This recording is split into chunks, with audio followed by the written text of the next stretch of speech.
The flickering streetlight cast intermittent shadows across Sarah Johnson's dashboard as she pulled her 2008 Toyota Corolla into the empty parking lot of Mason's Diner. Her morning shift didn't start for another 6 hours, but the evening waitressing job had run late again. The digital clock blinked 1:47 a.m., and her eyes burned from exhaustion. In the back seat, 8-year-old Destiny and 5-year-old Marcus slept soundly, having mastered the art of sleeping anywhere their mother's hectic schedule took them. Sarah allowed herself a moment to rest her forehead against the steering wheel, inhaling deeply. The smell of French fries and burger grease clung to her uniform, a reminder of the 12-hour shift she'd just completed at Eddie's Bar and Grill.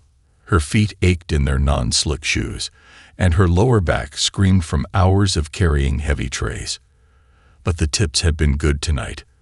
Maybe enough to finally fix that broken taillight that had been worrying her for weeks. The sound of approaching sirens jerked her from her momentary respite. Red and blue lights filled her rearview mirror, and Sarah's heart began to race. She'd been so careful to drive exactly the speed limit, to stop completely at every sign. A white police cruiser pulled up behind her, and Sarah's hands instinctively gripped the steering wheel at 10 and 2, just like her father had taught her. "Mommy." Destiny's sleepy voice came from the backseat. "Why are the police here?" "It's okay, baby. Just stay still and quiet, like we practiced." Sarah's voice remained steady, masking the fear that threatened to close her throat. She watched in the mirror as Officer Thomas Barrett approached, his flashlight beam sweeping through her car windows, illuminating her children's frightened faces. "License and registration." The officer's tone was clipped, professional. Sarah reached slowly for her glove compartment, narrating her movements. "I'm getting my registration now, sir."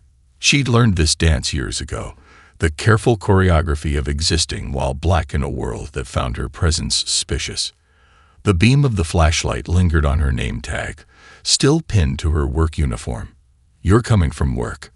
Officer Barrett asked, his tone softening slightly. "Yes, sir. I work at Eddie's, and I'm headed to my second job, at Mason's Diner." Sarah handed over her documents with steady hands, though her heart continued its frantic rhythm. "You're aware your passenger side taillight is out." The officer's flashlight beam moved to the broken light. Sarah's stomach dropped. The $157 she'd made in tips tonight, earmarked for that very repair, suddenly felt like nothing against what she knew was coming. "Yes, sir. I've been saving to fix it. I have an appointment at the mechanic next week." "Next week isn't good enough, ma'am. This is a safety violation." Officer Barrett's pen scratched across his ticket pad, the sound like nails on Sarah's future. "You'll need to appear in Judge Harrison's court next Thursday at 9 a.m. The fine will be determined then." As the officer walked away, Sarah stared at the citation in her trembling hands.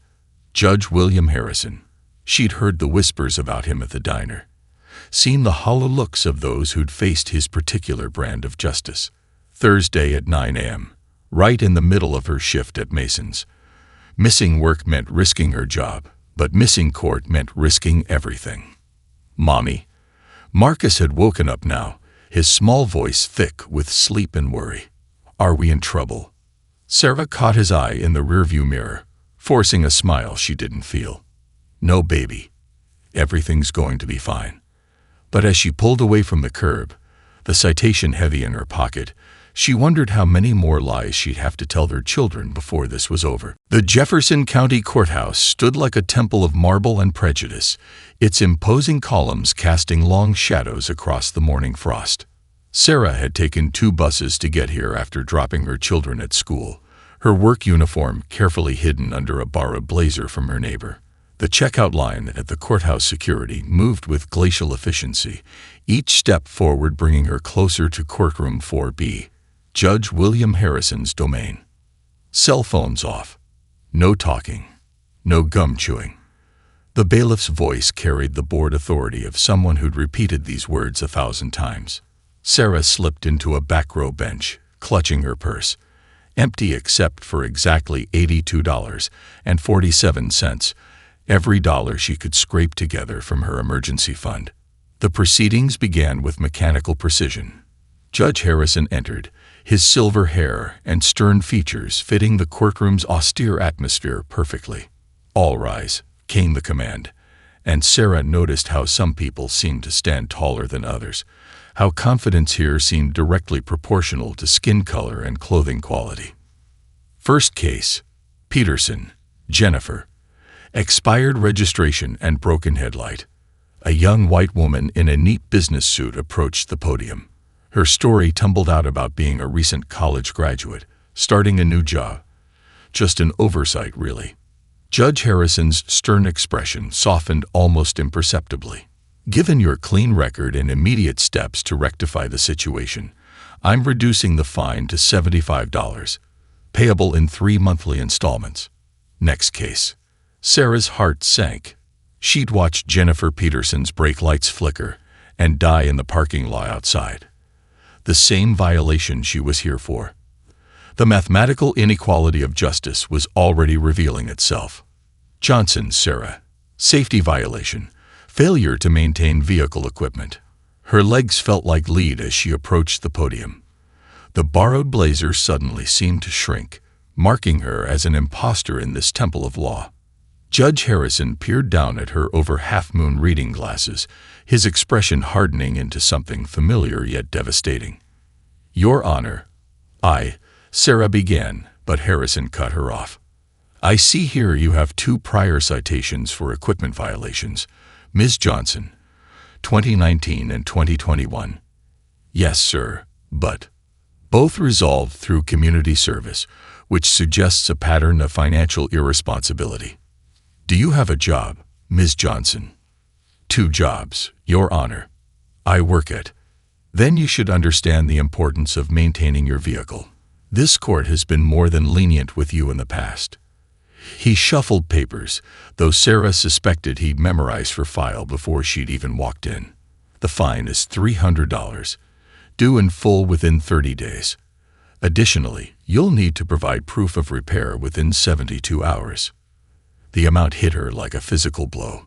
"Your Honor, please, I have 2 children. I'm saving for the repair, but I can't." "Ms. Johnson." Harrison's voice carried the weight of generations of unquestioned authority. "This court's purpose is to ensure public safety, not to accommodate your personal financial situations. Pay the fine, fix your vehicle, or face license suspension." Next case. Sarah stood frozen until the bailiff gestured her away. As she walked back to her seat, she caught glimpses of sympathy from some faces, studied indifference from others. But it was the knowing looks from the other black attendees that finally broke her composure. They'd seen this movie before, lived this story in their own lives. Outside the courthouse, Sarah checked her phone. 3 missed calls from Mason's Diner. Her morning shift had started 40 minutes ago. The world seemed to spin as she realized she was about to lose much more than $300. The evening shift at Eddie's Bar and Grill had never felt longer. Sarah's feet dragged across the checkered linoleum as she delivered plates of steaming burgers and fries, her mind calculating and recalculating impossible math. $300 in fines, $180 for the taillight repair, $75 short on this month's rent already. The numbers danced like mocking specters. "Order up for table 7. Marco," the cook, called out. His voice softened when he saw Sarah's expression. "Hey, you okay? You look like you're about to fall over." Sarah managed a weak smile, loading her tray with plates.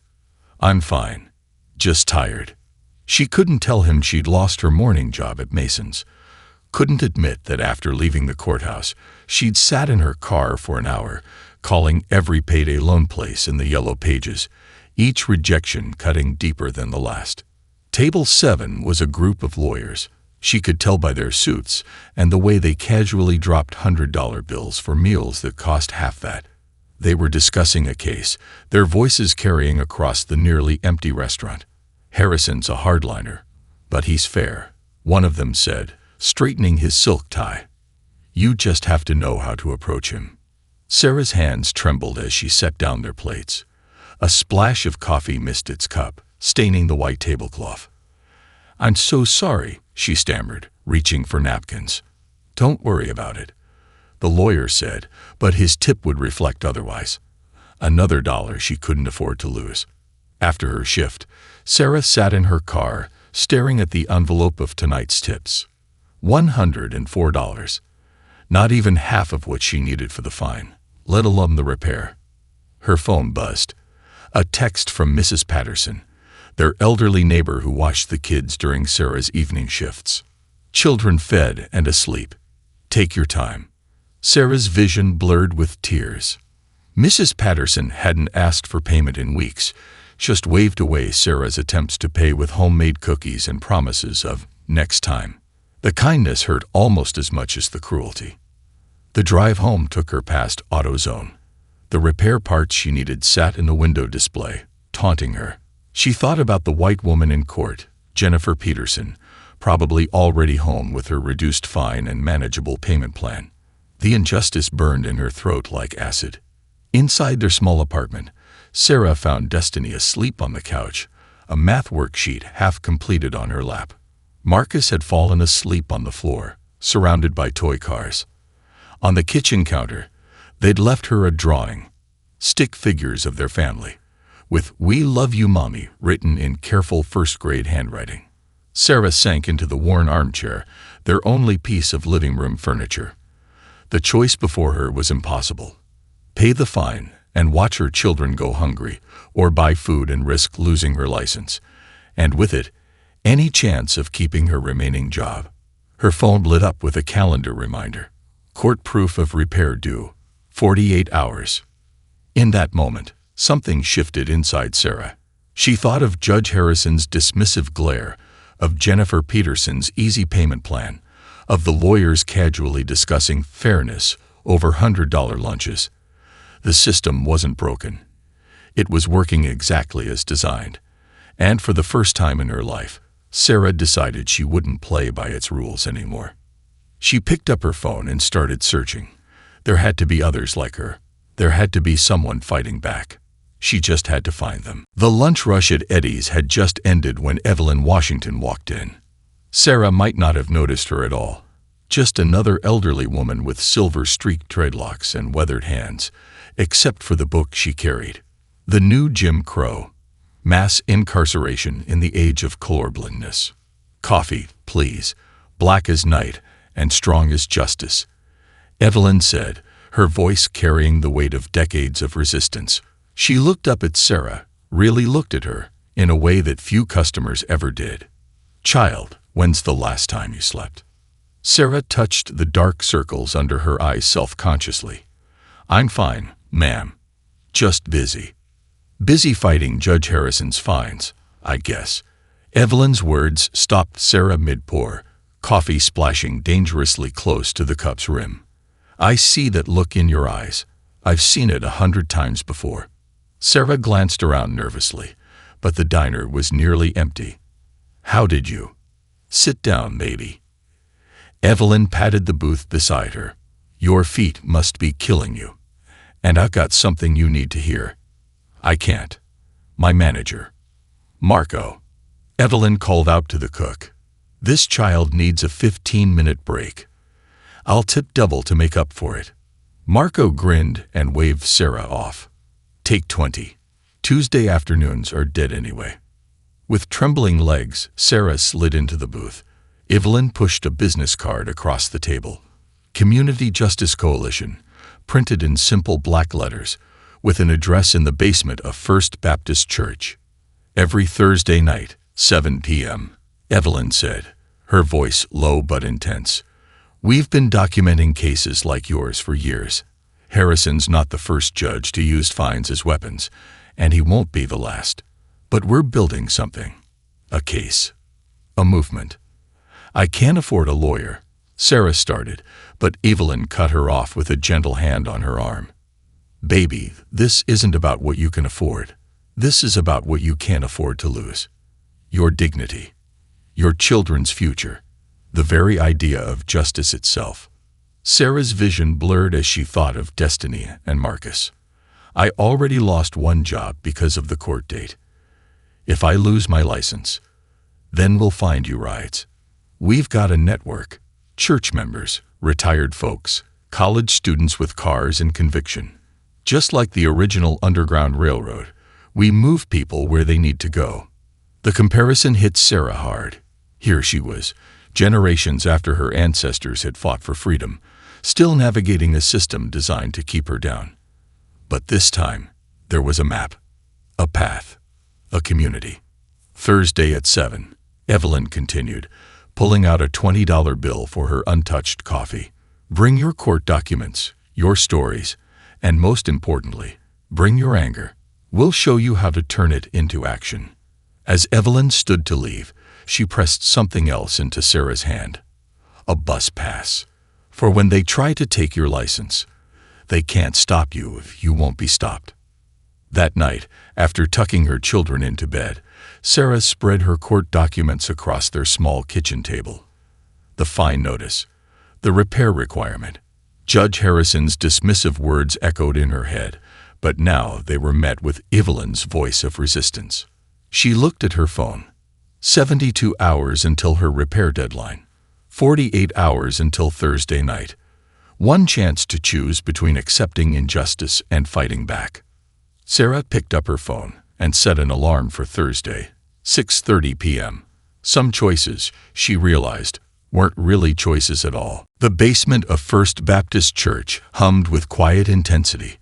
Fluorescent lights buzzed overhead as Sarah sat between a retired school teacher and a college student, all three hunched over spiral notebooks. Attorney Michelle Rodriguez stood at a whiteboard covered in dates, dollar amounts, and percentages that told a damning story. Documentation is our weapon, Michelle explained, her dark eyes intense behind wire-rimmed glasses. Every fine, every payment plan denied, every different treatment. It all builds our case. She handed Sarah a fresh notebook, already labeled, Courtroom Observation Log. Sarah opened it, remembering Judge Harrison's dismissive glare. What exactly am I looking for? Patterns, Michelle replied. Who gets payment plans? Who gets fines reduced? Who gets the maximum penalty? Track everything. Race, gender, how they're dressed, whether they have a private attorney. The next morning, Sarah arrived at the courthouse 2 hours before her scheduled appearance. She sat in the back row of courtroom 4B, notebook open, pen ready. The stories unfolded before her like a tragic play. A white college student, caught speeding. Fine reduced, no points on his license. An elderly black man, late on a parking ticket. License suspended, full fine demanded. A Hispanic mother, similar taillight violation to Sarah's. Double the fine, no payment plan. Sarah's hand cramped from writing, but she couldn't stop. Each case was a brushstroke in a larger picture of injustice. During a brief recess, she overheard two court clerks whispering, Harrison's quotas are getting worse. He needs to make up the budget shortfall somehow. In the afternoon session, Sarah watched Jennifer Peterson return, this time in tears. Your Honor, I lost my job. I can't make the payments. Harrison's response was immediate. The court has already been more than generous, Miss Peterson. You have 48 hours to pay in full. Sarah's pen moved quickly. Same judge, same defendant. Different treatment when she can't pay. That evening, back in the church basement, Michelle spread dozens of observation logs across a long table. 3 months of data, she said, pointing to highlighted patterns. Harrison's fines for minority defendants average 40% higher. Payment plans are denied at a rate of 3-to-1 compared to white defendants. Sarah added her notebook to the pile. But is it enough? By itself? No. Michelle pulled out her phone, showing Sarah a series of text messages. But we've got courthouse employees ready to talk. Clerks, bailiffs, even a retired judge. They've seen what Harrison does. They're just waiting for the right moment to speak up. A young law student raised his hand. What about the budget angle? If we can prove he's using increased fines to fill budget gaps, that's where we get them. Michelle nodded. Civil asset forfeiture, excessive fines, it's all connected. Sarah, your case isn't just about a taillight anymore. It's about exposing the whole system. Sarah thought about her children at home with Mrs. Patterson again, about the meals skipped, the bills juggled, the constant fear. But now, that fear was transforming into something else. Purpose. She opened her notebook to a fresh page. Tomorrow's Thursday, Harrison's housing court day. I'll be there at 8 a.m. Michelle touched her arm gently. Sarah, your own fines. Can wait, Sarah finished. Some things are more important than money. As she drove home that night, her broken taillight now a badge of defiance rather than shame, Sarah remembered something her grandmother used to say. God don't like ugly, but he ain't too fond of injustice either. For the first time in weeks, she smiled. The paper trail they were building wasn't just evidence, it was ammunition. And Judge Harrison's kingdom was about to face an uprising armed with nothing more dangerous than the truth. Marcus Chen drummed his fingers on his desk at the Jefferson City Tribune, scanning through the spreadsheets Sarah and Michelle had provided. 20 years of investigative journalism had taught him to recognize a powder keg when he saw one. The data before him wasn't just a story, it was an explosion waiting to happen. Run those numbers by me again, he said, adjusting his glasses as Sarah sat across from him, her courthouse observation notebook open. In the past year alone, Judge Harrison's court has collected over $2.3 million in fines and fees, 70% from minority defendants, who make up only 30% of the county population. Sarah's voice had grown stronger over the past weeks, her fear replaced by cold, hard facts. And the payment plans. White defendants receive them 68% of the time when requested. Black and Hispanic defendants, only 23%. Sarah pulled out another notebook. We've documented over 200 cases in the past 3 months alone. Marcus leaned back in his chair, the fluorescent newsroom lights reflecting off his balding head. You know what'll happen when this runs. Harrison has friends in high places. We're counting on it. Michelle interjected from her seat beside Sarah. The higher up this goes, the more people will have to pay attention. The first article ran on a Sunday. Justice by the dollar. Inside Judge Harrison's courtroom economy. By Monday morning, the courthouse steps were crowded with reporters. By Tuesday, the story had gone national. Judge Harrison's response came through his attorney. These allegations are baseless. The court applies the law equally to all defendants. But then the body camera footage emerged, an officer's recording from inside the courtroom showing Harrison openly mocking the Hispanic defendant's accent after she left the room. Sarah's phone wouldn't stop ringing. Local news wanted interviews. National outlets wanted exclusives. But it was the other calls that mattered more. Dozens of former defendants sharing similar stories. Courthouse employees ready to speak out, civil rights organizations offering support. Mom, you're on TV again. Destiny called out one evening, pointing to their small television, where Sarah's story was being discussed on the evening news.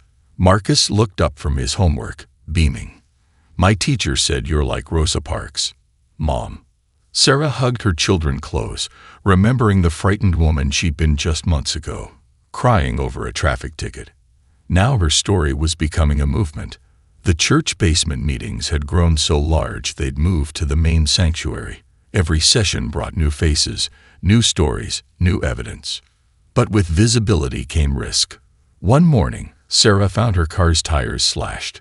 Another day, an anonymous letter arrived warning her to mind her own business. Michelle documented each incident, adding them to their growing case file. The turning point came when a former clerk from Harrison's court came forward, bringing with her years of private recordings. He called it taxation by citation. The clerk's voice trembled as she spoke to Marcus Chen.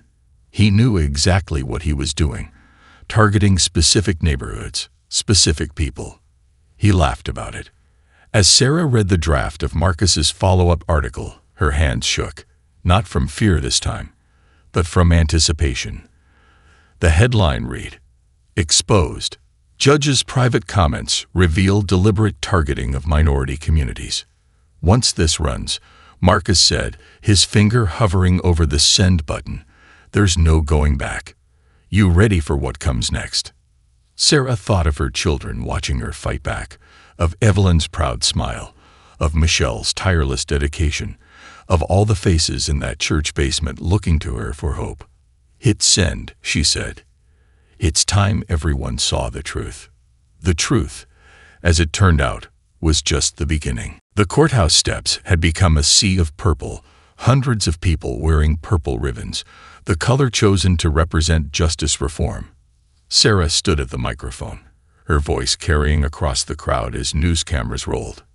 We aren't just fighting one judge, she declared, her words steady despite her racing heart. We're fighting a system that turns poverty into profit, that sees our communities as nothing but dollar signs. Today, that changes. Behind her stood an unlikely coalition. Civil rights attorneys in pressed suits, fast food workers in their uniforms, college students with protest signs, elderly church members with lawn chairs and determination. They'd been maintaining a peaceful presence outside the courthouse for 2 weeks straight, documenting every case that entered Harrison's courtroom. Inside, the revolution was quieter, but no less powerful. Every seat in courtroom 4B was filled with observers, each armed with a notebook and pen. They logged every ruling, every fine, every disparity. Judge Harrison's hands had begun to shake slightly when he issued his rulings, his usual confidence cracking under the weight of hundreds of watchful eyes. Motion to recuse became the daily chorus from Michelle and her team of volunteer lawyers, challenging Harrison's ability to rule fairly on any case involving minority defendants. The mounting evidence made each denial harder to justify. But the real power was in the stories. Local news stations ran nightly segments featuring victims of Harrison's justice: an elderly black veteran who lost his home to court fees, a Hispanic single mother whose children went hungry paying traffic fines, a young black student forced to drop out of college after his license was suspended. The State Bar Association couldn't ignore the flood of complaints. The Judicial Review Board announced an investigation, but Sarah and her allies knew that bureaucratic wheels turned too slowly for those suffering now. That's when the community created its own solutions. They called it the Justice Fund, a grassroots effort to help people trapped in Harrison's web of fines. Mrs. Patterson organized a network of volunteer drivers for those who lost their licenses. Local mechanics offered free repairs for vehicle violations. Church members took turns attending court dates with defendants so no one faced Harrison alone. Destiny and Marcus watched their mother transform from a waitress afraid of authority into a leader who spoke truth to power. One evening, as Sarah reviewed case files at their kitchen table, Destiny placed a hand-drawn picture beside her work. "My hero," it read, showing Sarah in a cape made of purple ribbons. "Your children must be proud," Evelyn said during one of their strategy sessions. "You're teaching them what real courage looks like." But courage came with costs. Harrison's supporters launched a counter-campaign, claiming she was undermining law and order. Conservative media painted her as an agitator, a troublemaker. Her remaining job at Eddie's received threatening calls. Then came the breakthrough. A young clerk from Harrison's office approached Sarah after a rally, trembling but determined. In her hands was a USB drive. "He keeps 2 sets of books," she whispered. "One for the public, one for real." I couldn't stay quiet anymore. That night, as Michelle examined the files, her eyes widened. "This isn't just discrimination," she said. "It's criminal. He's been diverting funds, manipulating records. Sarah, this is what we've been waiting for." The next morning, as Sarah approached the courthouse steps, she saw something new: police cars. But they weren't there for the protesters. They were heading inside, toward Harrison's chambers. The revolution they'd started with notebooks and purple ribbons was about to claim its first victory. But Sarah knew this was just the beginning. Real change wouldn't come from removing one corrupt judge. It would come from dismantling the system that created him. "Mom," Destiny asked that evening, "what happens next?" Sarah smiled, touching the purple ribbon pinned to her shirt. "Next, baby. Next, we make sure this never happens to anyone else's children. The headlines splashed across the Jefferson City Tribune told only part of the story. Judge Harrison indicted on multiple charges. Court reform bill passes state legislature. Federal investigation launched into discriminatory court practices. But the real victory wasn't in the headlines. It was in the small moments that followed. Sarah stood in the back of courtroom 4B, now presided over by Judge Carmen Rodriguez, watching as a young mother received a reasonable payment plan for a minor violation. No harassment, no disparaging remarks, just justice, administered fairly. "It still feels strange," Michelle said, standing beside her, "being in this room and not feeling my blood pressure rise." The changes had come like dominoes falling. First Harrison's resignation and arrest, then the state Supreme Court's mandate for sweeping reforms in fine structures. Body cameras became mandatory in all courtrooms. Income-based fine calculations were implemented. A civilian oversight board was established. But more importantly, their movement had sparked similar actions across the country. Sarah's phone regularly lit up with messages from activists in other cities, seeking advice on challenging their own corrupt systems. "Mrs. Johnson," a nervous voice interrupted her thoughts. A young law student from the local university stood before her, notebook in hand. "Would you speak to my civil rights class next week? Your case is part of our curriculum now." Sarah smiled, remembering her own trembling hands in this very courtroom months ago.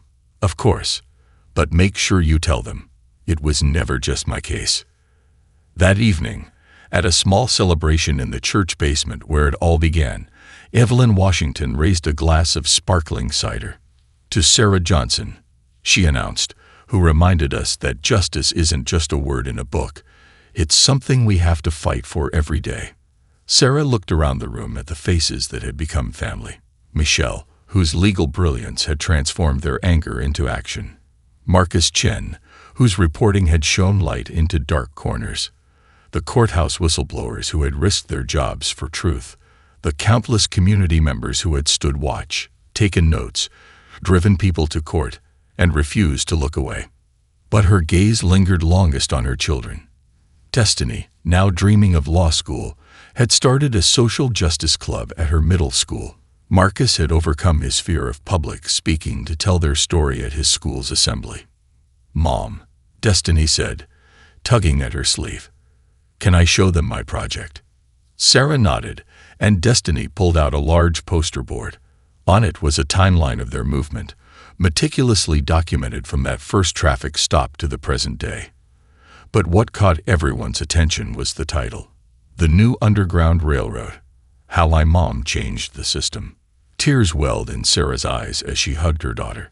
The broken taillight that had started it all was long fixed, but its impact would shine for years to come. Later that night, as Sarah tucked her children into bed, Marcus asked, "Are we done fighting now, Mom?" Sarah thought about the messages on her phone from other cities, the continuing work of the Community Justice Coalition, the new cases they were documenting even under better judges. "No, baby," she said softly. "We're not done, but we're not alone anymore either." And that makes all the difference. In her kitchen, Sarah opened her original notebook, the one where she'd first documented Harrison's discriminatory practices. On the final page, she wrote, "Justice isn't a destination. It's a journey we take together, one step at a time, one case at a time, one change at a time. And sometimes, just sometimes, it starts with a broken taillight and a mother who refused to be broken." The next morning, she would wake up and continue the fight. But tonight she could rest, knowing that her children would grow up in a world where justice wasn't just a word. It was a promise kept by people brave enough to demand it.